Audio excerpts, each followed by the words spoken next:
अक्सर मेरे मन में ऐसे सवाल होता है ना कि जब भी मैं न्यूज़ देखती हूँ या तो फिर कुछ यूट्यूब चैनल्स देखती हूँ, तो अक्सर हमेशा ऐसे सवाल आता है कि यूपी और बिहार में इतने सारे आईएएस और आईपीएस अधिकारी हैं, फिर भी वहाँ पे बदलाव क्यों नहीं है? इतनी गरीबी है, वहाँ इतनी गंदगी है, स्कूल अच्छे से स्टडीज़ नहीं है, या फिर हॉस्पिटल से काफ़ी न्यूज़ आते हैं कि वहाँ की दवाइयाँ कितने एक्सपायरी में बेचे जाते हैं, या फिर इस तरह के कई तरह के न्यूज़ आते हैं। तो सवाल हमेशा ऐसा रहता है कि इतने टैलेंटेड एरिया में इतने टैलेंटेड लोग वहाँ रहते हैं, आईएएस बनते हैं, आईपीएस बनते हैं, फिर भी क्यों बदलाव नहीं आता है? वहाँ का बदलाव क्यों नहीं आ रहा?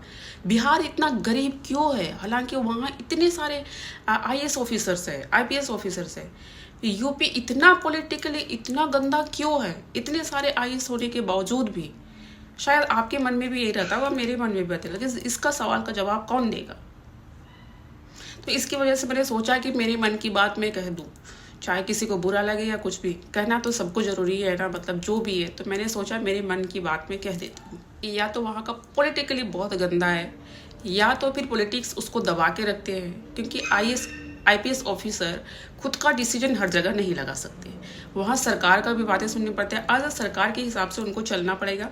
यही शायद इसकी वजह से बदलाव नहीं लाएंगे, क्यों नहीं ला सकते। एक तो गुंडागर्दी भी बहुत है वहाँ पे, तो इसकी वजह से भी वहाँ का चेंजेस, वहाँ की बदलाव, वहाँ की वो हम जो कहते हैं ना न्यूज़ में सुनते हैं जंगल राज, तो इसकी वजह से वहाँ कुछ चेंजेस नहीं हो सकते हैं। शायद ऐसा भी हो सकता है कि कुछ ऑफिसर्स हैं जो कुर्सी मिलने के बाद अपना इरादा बदल देते हैं और पॉलिटिक्स के साथ में हाथ मिला लेते हैं। हो भी सकता है और नहीं भी हो सकता है, ये तो बिहार वाले जाने और यूपी वाले जाने।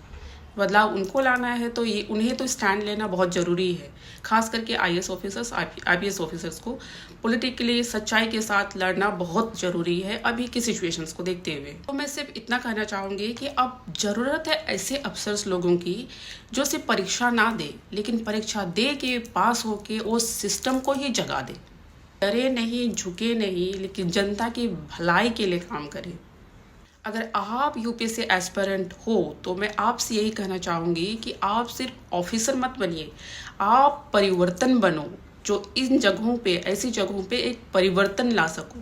क्योंकि इतिहास गवाह है कि एक ईमानदार ऑफिसर अगर अपना काम ईमानदारी से करे तो पूरा सिस्टम ही हिला डालता है।